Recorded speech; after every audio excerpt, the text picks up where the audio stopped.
ఓ హత్య చేశాడు. దాని మీద కూడా డబ్బు సంపాదించాలి అనుకున్నాడు. దీంతో మరో నాటకానికి తెరతీశాడు. బెంగళూరు హోసూరు బేరిగై సమీపంలోని నెరికం గ్రామంలో ఉంటుంది 22 ఏళ్ల ప్రియాంక. ఈమె హోసూరులోని ఓ ప్రైవేట్ బ్యాంకులో ఉద్యోగం చేస్తుంది. అప్పుడే ఈమెకు పరిచయమయ్యాడు శ్రీధర్ అనే వ్యక్తి. ఈ శ్రీధర్ ఓ కార్ డ్రైవర్. అలా మొదలైన వీరి పరిచయం కాస్త ప్రేమగా మారింది. ఇద్దరు పెళ్లి దాకా వెళ్లారు, కానీ పెళ్లి మాత్రం చేసుకోలేదు. బదులుగా హత్య జరిగింది. వీళ్ల మధ్య ప్రేమ చిగురించి పెళ్లి దాకా వచ్చేసరికి వీళ్ల ప్రేమ పెటాకులైపోయింది. శ్రీధర్ ప్రవర్తన నచ్చక దూరం పెట్టింది ప్రియాంక. దీంతో గొడవకు దిగాడు ప్రియుడు. తనతో మునుపటిలా ఉండమన్నాడు. కుదరదందామే. ఎన్నో రకాలుగా రాజీ ప్రయత్నాలు చేశాడు, కానీ ఏవీ వర్కౌట్ కాలేదు. దీంతో ఇద్దరి మధ్య దూరం పెరిగింది. అయితే ఆ దూరాన్ని భరించలేకపోయాడు ప్రియుడు. నీతో అర్జెంటుగా మాట్లాడాలి రా అన్నాడు. రానందామే. ఇదే చివరిసారి, ఈ ఒక్కసారి వస్తే ఇక నిన్ను ఎప్పుడు ఇబ్బంది పెట్టనన్నాడు శ్రీధర్. సరే, ఎక్కడికి రావాలో చెప్పందామే, నేను వచ్చి తీసుకువెళ్తా అన్నాడతను. అలా శనివారం రోజు ఆమెను తనతో పాటు కృష్ణగిరి కూలగిరి సమీపంలోని ఓ అటవీ ప్రాంతానికి తీసుకువెళ్లాడు. అక్కడ కూడా వీరి మధ్య గొడవైంది. దీంతో రెచ్చిపోయిన శ్రీధర్ ఆమె గొంతు నిలివి చంపేశాడు. చంపాక ప్రియురాలి శవంతో కూడా డబ్బు సంపాదించాలనుకున్నాడు. దీంతో అతను కిడ్నాప్ డ్రామాకు తెరతీశాడు. ప్రియురాలి తండ్రికి ఫోన్ చేసి, నేను నీ కూతురు ప్రియుడిని మాట్లాడుతున్నా.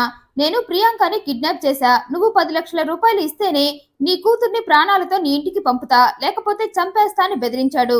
విషయం పోలీసులకు చెప్పినా నీ కూతురు శవమయ్యే నీ ఇంటికి వస్తుందన్నాడు. ఆ బెదిరింపులకు భయపడిపోయాడు తండ్రి. వెంటనే ఆ విషయాన్ని భార్య నీలమ్మకు చెప్పాడు. మొదట ఇద్దరు భయపడిపోయారు.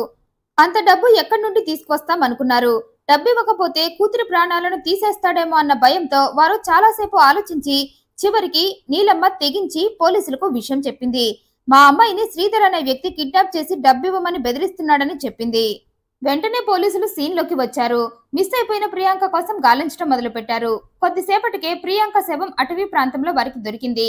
అయితే పోలీసులు తన కోసం వెతుకుతున్నారని తెలియగానే డబ్బు సంగతి తరువాత, ముందు ఇక్కడ నుండి పారిపోవాలి అనుకున్న శ్రీధర్ పోలీసులు తనని పట్టుకోకముందే అక్కడి నుండి పారిపోయాడు. పోలీసులకు ప్రియాంక శవం దొరకటంతో ఆ విషయాన్ని వారు ప్రియాంక పేరెంట్స్ కి చెప్పారు. శ్రీధర్ ఎవరని ఆరా తీస్తే అతను ఈ ప్రియాంక లవర్ అని తేలింది. దీంతో పోలీసులు పరారీలో ఉన్న శ్రీధర్ కోసం వెతికి అతన్ని పట్టుకున్నారు. విచారణలో శ్రీధర్ తన నేరాన్ని అంగీకరించాడు.